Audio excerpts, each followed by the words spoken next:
হুট করে রাস্তার মধ্যে দাঁড় করায় একটা মাসালা জিগাইছেন, ভুলও হইতে পারে। এজন্য নিয়ম হচ্ছে ঠান্ডা মাথায় মাসালাটা পুরাপুরি বলেন, তারপরে কি বলে শুনে নেন। আর যিনি মাসালা বলবেন তার জন্য কর্তব্য হচ্ছে দুনিয়ার সব মাসালায় যে ওই ব্যক্তি জানে এমন তো কথা না। আমি কি দুনিয়ার সব মাসালা জানি নাকি? না। আমার জন্য কর্তব্য হচ্ছে, এটা লজ্জা নয়, বরংস এটা হাদিসের শিক্ষা, কোরআনের শিক্ষা। তুমি যদি না জানো তাহলে তোমার চেয়ে যে জ্ঞানী আছে তার কাছ থেকে জানো। আমার কাছে একটা মাসালা জিজ্ঞেস করলো, আমি যদি পারি বলবো, না পারলে বলবো যে আমি দুই একদিন সময় দেন, আমি মাসালাটা দেখি। কারণ এইটা যদি সুযোগ নেওয়া হয়, মানুষে বলবে কি ইমাম সাহেব মনে মাসালা জানে না। বিষয়টা এখানে নয়, বিষয়টা হচ্ছে তাকওয়ার বিষয়।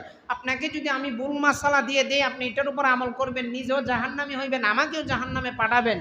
আর আমি যদি মাত্র বলি 2 দিন পরে আপনাকে মাসালা বলতেছি, আপনারও কোনো ক্ষতি হবে না, আমারও কোনো ক্ষতি হবে না। বাহ্যিক দৃষ্টিতে ক্ষতিটা হবে এটা যে আপনি মনে মনে ভাববেন যে মনে হয় মাসালাটা জানে না।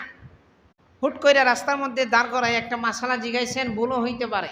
এজন্য নিয়ম হচ্ছে ঠান্ডা মাথায় মাসালাটা পুরাপুরি বলেন, তারপরে কি বলে শুনে নেন। আর যিনি মাসালা বলবেন তার জন্য কর্তব্য হচ্ছে দুনিয়ার সব মাসালায় যে ওই ব্যক্তি জানে এমন তো কথা না। আমি কি দুনিয়ার সব মাসালা জানি নাকি? না। আমার জন্য কর্তব্য হচ্ছে, এটা লজ্জা নয়, বরংস এটা হাদিসের শিক্ষা, কোরআনের শিক্ষা। তুমি যদি না জানো তাহলে তোমার চেয়ে যে জ্ঞানী আছে তার কাছ থেকে জানো। আমার কাছে একটা মাসালা জিজ্ঞেস করলো, আমি যদি পারি বলবো, না পারলে বলবো যে আমি দুই একদিন সময় দেন, আমি মাসালাটা দেখি। কারণ এইটা যদি সুযোগ নেওয়া হয়, মানুষে বলবে কি ইমাম সাহেব মনে মাসালা জানে না।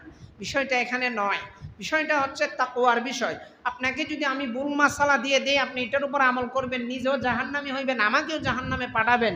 আর আমি যদি মাত্র বলি 2 দিন পরে আপনাকে মাসালা বলতেছি, আপনারও কোনো ক্ষতি হবে না, আমারও কোনো ক্ষতি হবে না।